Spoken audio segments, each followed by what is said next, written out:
जय जय रामकृष्ण हरी मित्रांनो. आज आपण ज्या विषयावर बोलणार आहोत तो विषय आपल्या आयुष्याच्या मुळाशी आहे. तो विषय आहे कर्माचा फेरा. आपण सगळेच म्हणतो, मी कुणाचं वाईट केलं नाही तरी मला दुःख का? आणि कधीकधी असंही म्हणतो, तो माणूस एवढं वाईट वागतो तरी त्याला काहीच कसं होत नाही. याचं उत्तर संतांनी एका शब्दात दिलं आहे, कर्म. संत म्हणतात, जैसे पेरीसे बीज तैसे उगवे पीक, कर्मेची गती अचूक, चूक नाही एक. कर्म म्हणजे फक्त कृती नाही, विचार, वाणी आणि कृती हे तीनही मिळून कर्म बनतं.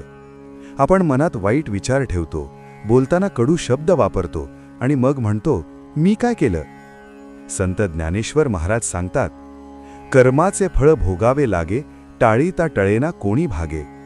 देव कुणावर अन्याय करत नाही, तो फक्त न्याय करतो. मित्रांनो, मी तुम्हाला एक बोधकथा सांगतो.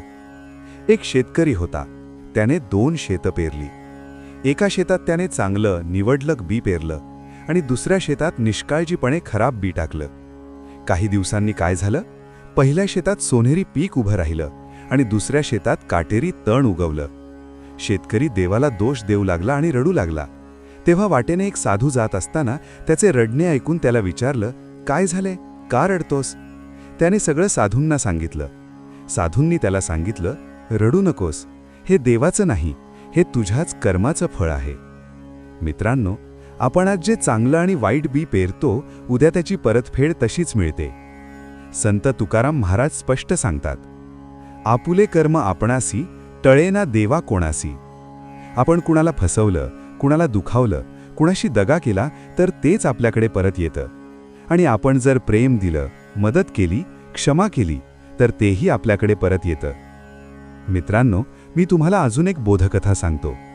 एक राजा साधूकडे गेला आणि म्हणाला, माझ्या आयुष्यात सतत संकट काय येतात? साधू म्हणाला, राजा, मागील जन्मी तू न्यायाधीश होतास. तू अनेक निष्पापांना शिक्षा दिलीस. राजा घाबरला आणि म्हणाला, आता यावर उपाय काय? मी याच्यातून बाहेर कसं पडू?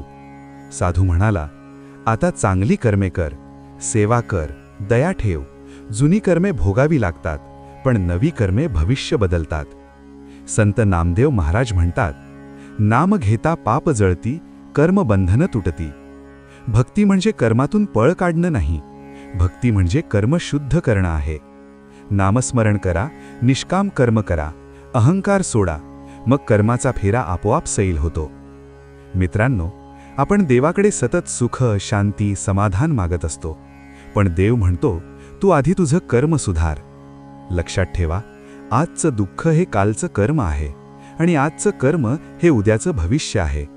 संत तुकाराम महाराजांचे शब्द लक्षात ठेवा, जे जे आपणासी केले ते ते आपणासी आले. चला तर मग चांगले विचार करूया, चांगली वाणी बोलूया आणि चांगली कर्मे करूया. मग पहा, कर्माचा फेरा आपल्याला दुःखातून सुखाकडे नेईल. चला तर मग पुन्हा भेटू अशाच एका नवीन विषयावर. जय जय रामकृष्ण हरी. जय भवानी, जय शिवाजी.